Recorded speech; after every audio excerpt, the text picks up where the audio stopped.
Hello, everyone. A very warm welcome to all of you. I'm Isha, and I would welcome all of you in today's CellTalk webinar. In today's session, Dr. Yogita Das will be presenting the paper titled Phase 2 Study of Pembrolizumab in Patients with Recurrent and Residual High-Grade Meningiomas. Yogita is working at Renix as a clinical content writer, and she's responsible for writing scientific content and clinical white papers on healthcare related topics with the main focus on oncology and immunology. Yogita has a doctoral degree in life sciences from Symbiosis International, deemed University Pune, and her research work focuses on diabetes and vitamin D. At Renix, she has gained experience in scientific writing. So I'd like Yogita to carry on the talk without any further delay. Thank you, Visha, for this nice introduction. Good evening to all. As a part of CellTalk activity, today I am presenting a research titled Phase 2 Study of Pembrolizumab in Patients with Recurrent and Residual High-Grade Meningiomas. This article has published in the journal Nature Communications in the year 2022. This journal has impact factor 17.69, and this impact factor has reported in the year 2021. This research has impact on the meningiomas. Meningiomas are the most common primary central nervous system tumor. It originates from the meninges. Meninges are the three-layer membrane structure that surrounds the brain and the spinal cord, and it provides protection to the brain. It provides support to the nerves, blood systems, and lymphatics and central nervous systems that surround and cerebrospinal fluid that surrounds the central nervous system. Meningiomas represents 3% of the all intracranial tumors with annual incidence of 10 to 15 people per 1 lakh population. Meningiomas usually grows slowly, but it can spread to the nearby tissues and metastasize to the lungs. Most of the meningioma patients experience different symptoms depending on the type of the meningioma. There are some common symptoms that are reported with the meningioma patients that are blurred vision or the double vision, headaches. Headache is the most common symptoms, usually the morning headache. Some patients also experience hearing loss or ringing in the ears, loss of memory, loss of smell, and weakness in the arms or legs. Also, some patient facing difficulty to communicate, such as language difficulties. Meningioma usually treated by the surgery, that is maximum safe resection and the adjuvant radiotherapy. Along with these two treatment options, there are other treatment options such as traditional cytotoxic agents, hormonal therapy, and targeted therapy. But these treatment options reported with the modest benefits to the meningioma patient, especially the patients with the recurrent meningiomas. A World Health Organization, that is WHO, classified meningioma into three different grades: grade 1, grade 2, and grade 3 meningiomas. Grade 1 comprises 71 to 81% of the meningiomas, and it is slowly growing meningioma, whereas grade 2 comprises 15 to 20% of the meningiomas, and it is fast growing or the rapid growth. It is characterized by the rapid growth rate.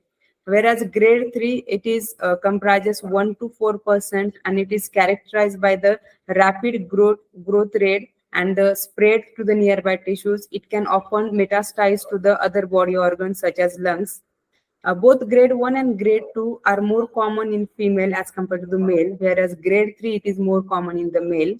Coming to the overall survival and the progression-free survival of these three grades, grade 1 is almost 90 has almost 90% overall survival and the progression-free survival. Whereas grade 3, it is reported as 50 to 79% with overall survival, 23 to 78% of the progression-free survival. Whereas in case of the grade 3, it is mostly the metastatic disease. It can metastasize to the other organs, and it has progression-free survival almost 0% and overall survival between 14 to 34%. Coming to the investigational drug of this research has focused on the use of pembrolizumab to treat the metastatic high-grade meningiomas. Basically, pembrolizumab, it is an immune checkpoint inhibitor, and it is a PD-1 inhibitor. In this figure, we can see that PD1, that is programmed dead ligand, programmed dead protein. It is expressed by the T cell, activated T cells, and if it PD1 binds to its ligand that is expressed by the tumor cells, then there is inhibition of the activation of T cell mediated immune responses against the tumor cells.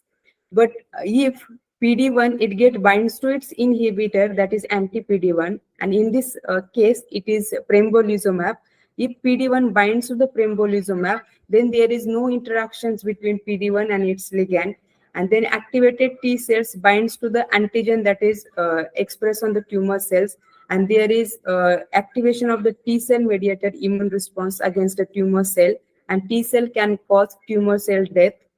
This is the basic mechanism or a brief mechanism of the use of pembrolizumab to treat the patients with the meningiomas.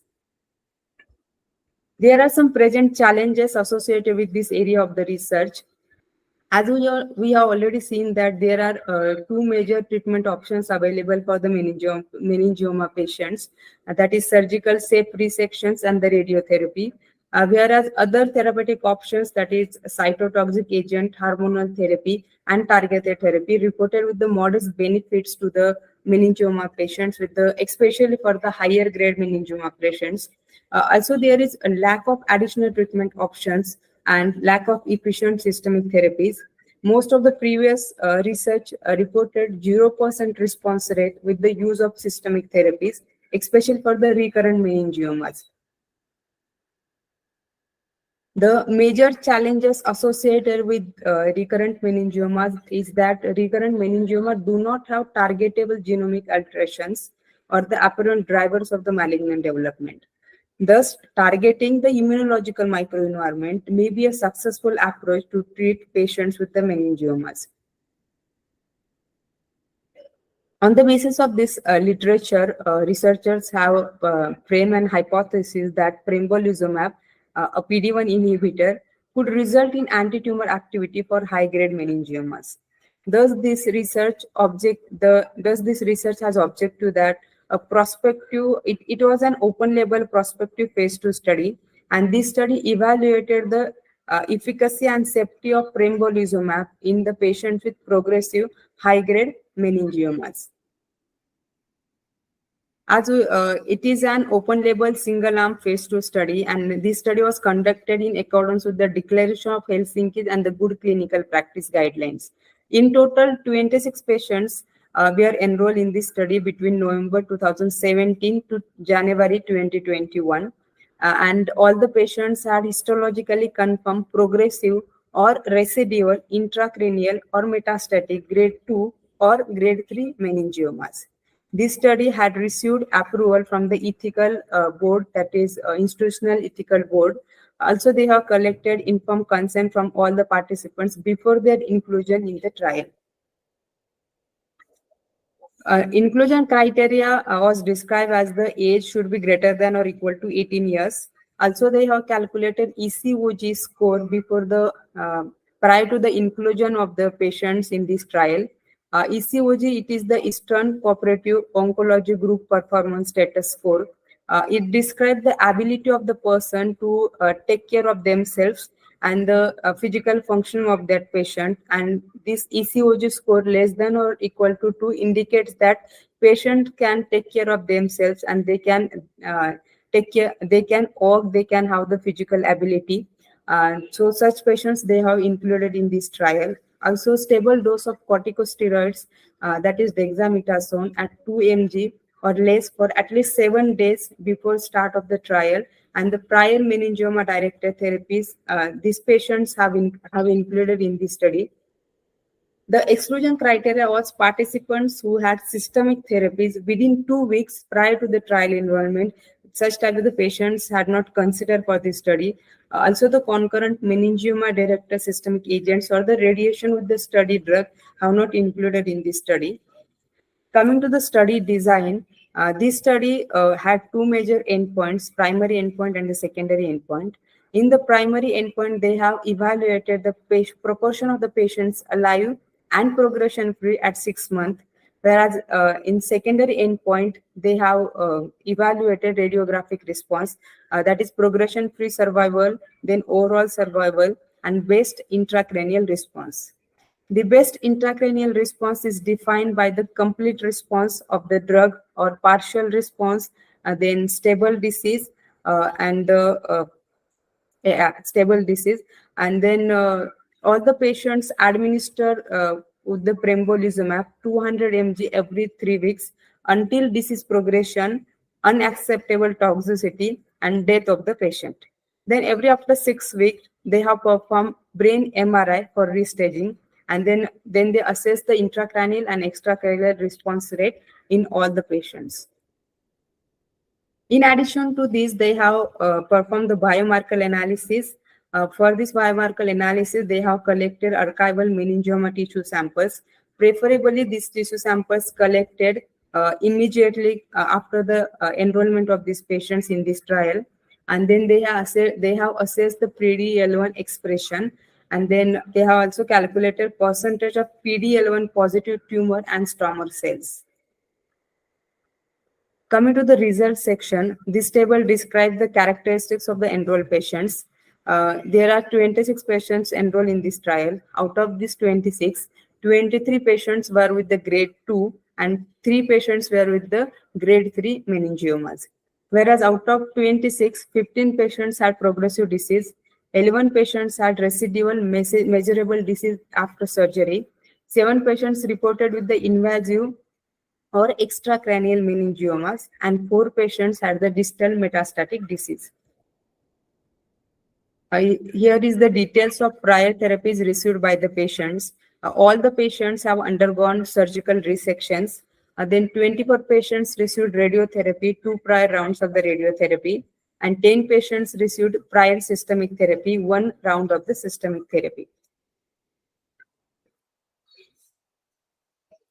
After administration of pembrolizumab, they have calculated the progression-free survival in these patients, and there were 22 progression-free survival events occurred among the 25 patients. For this efficacy and safety analysis, the number of patient size is 25 because one patient withdrew the consent 1 week before the trial initiation, that is 1 week before the administration of pembrolizumab.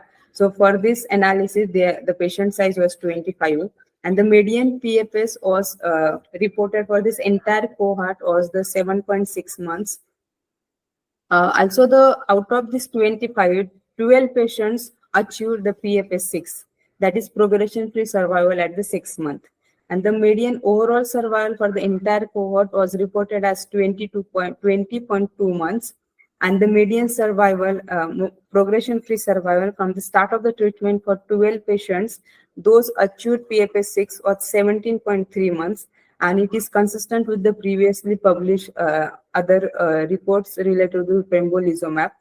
2 patients had PFS for longer than 24 months, and 18 patients reported with the reported their intracranial response as a stable disease, but their response rate was the 0% in all the patients. This figure describes the time of the best radiographic response, and this radiographic response defined by the death and the study limiting toxicity for this patient's population. Here, this dashed line indicates the PFS 6, that is progression-free survival at 6 months, whereas cross symbol at the end of the bar indicates the death of the patient, whereas star arrow at the end of the bar indicates the patient was alive at the last follow-up. And the patients marked in blue had extracranial or metastatic meningiomas. And one patient excluded from this study as they withdrew consent 1 week before the initiation of this trial. And here, green color indicates the patients of the grade 2 tumor, and blue color indicates the patients with the grade 3 tumor, as there were 3 patients with the grade 3 tumor and 23 patients with the grade 2 tumor. This figure has shown that 6 patients had stabilization in meningioma growth rate, and 2 patients had a small decrease in meningioma size after the administration of pembrolizumab. Also, we have already seen that 10 patients were with the prior systemic therapy. To check the uh, uh, to check whether the systemic therapies can sensitize the meningioma to immune checkpoint inhibitors such as pembrolizumab. They have calculated the difference for the progression-free survival for patients with and without prior systemic therapy, and they have found the statistically insignificant difference in the rate of progression-free survival for the patients with and without prior systemic therapy. In this study, 7 patients were reported with invasive or extracranial disease.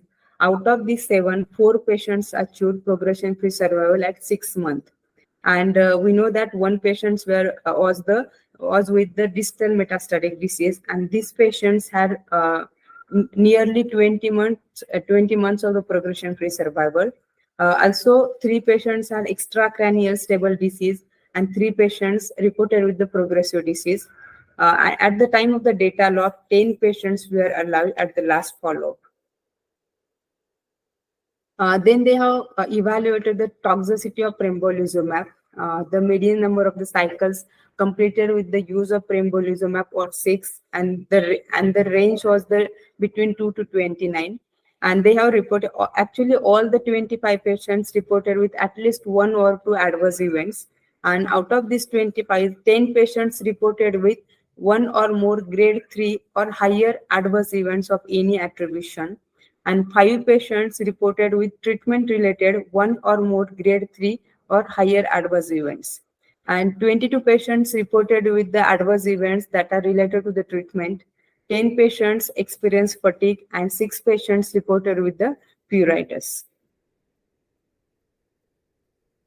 They have performed biomarker analysis or biomarker studies to assess the PDL1 expression, and they found no significant correlation between PDL1 expression and the outcome. And also they have found no non-significant trend found between increased PDL1 expression and the stabilization in the growth curve. Coming to the discussion session, according to the RANO criteria, at least 10 patients out of 25 should made the PFS 6.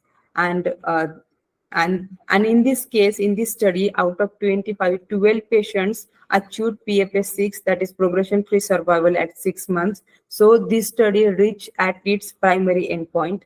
And also the median progression-free survival for 12 patients who achieved PFS 6 was the 17.3 months.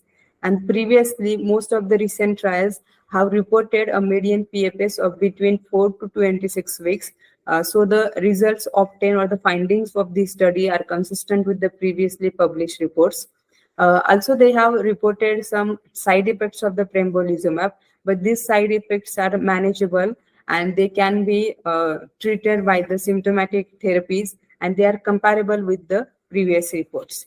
But still, further exploration of the pembrolizumab as a new or alternative therapeutic option is required in the patients with the recurrent meningioma and with the higher grade meningiomas. This study had some limitations as a relatively small sample size. Also, the lack of the comparator arm to compare pembrolizumab to the best physician practice. And the major limitation of this study was the heterogeneity of the cohort, as they have included the patients with the progressive disease, with the grade 2, grade 3 meningiomas, and some patients with the distal metastatic disease also. So this cohort may not be the representative of the general meningioma population. Coming to the conclusion of this trial, this trial has concluded that pembrolizumab, which is a immune checkpoint inhibitor, it exerts promising activity for the meningioma patients, and it can result in the prolonged progression-free survival.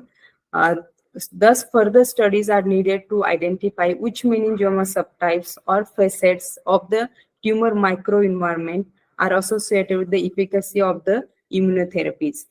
Although this trial met its primary endpoint, these results will require further validation. Future studies of the combination therapies in conjunction with imaging and multi-omics analysis of this tumor are required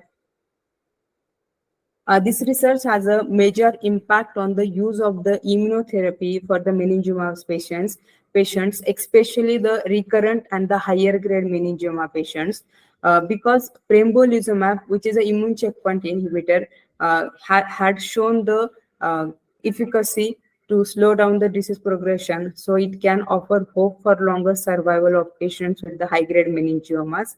Also, such patients may benefit from a multi-target strategy combining diverse immunomicroenvironment elements. Thank you for your kind listening. You can find me at yogita@clinics.org. Thank you, Yogita, for this very informative talk. Now, I would like to open the floor to the audience for any questions. So, Vijay asked, was any case of complete remission seen? Uh, Pardon? Was any case of complete remission seen? No, sir. Actually, they have not reported such results. Actually, at the time of data log, they have taken of the pembrolizumab for all from all the patients, and the reasons they have described that the some patients had progressive disease. One patient reported of the death. That is because of the myocardial infarction. That is not because of the pembrolizumab. So there is not complete remission, or we can say there is no complete response detected in these 25 patients. Okay. And Vijay asked the next question that how are the results in comparison with control group without this treatment? Okay, actually, in this trial, they have not described about the controls, but they compare the results or the findings obtained with the previously published research, or the actually there are only three trials that are including this one also. There are three trials currently that are testing the efficacy of use of the pembrolizumab for the meningioma patients, and these three are the phase 2 trials, and they are getting promising efficacy. But actually, it is the major in the limitation. Also, I have described that the major limitation is that there is no comparator arm. They have not compared this treatment with uh, the treatment available with the clinical practice or any other historical control they should have to compare the efficacy of pembrolizumab. Okay, thank you, Yogita. Hope that clarifies your question, Vijay. Nupur asks, is pembrolizumab effective for other cancers? Yes, actually, it is approved by the FDA to use for the breast cancer, skin cancer, liver, gastric, and the lung cancers. Okay, hope that is fine for you, Nupur. I don't see any other questions in the box.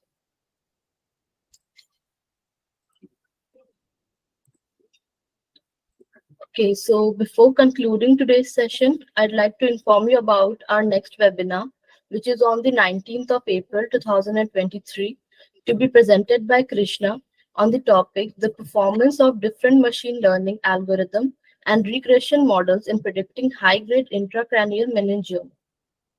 That brings us to the end of our CellTalk webinar today, and thank you everyone for your kind attention and time. Hope to meet you in our next webinar. Thank you.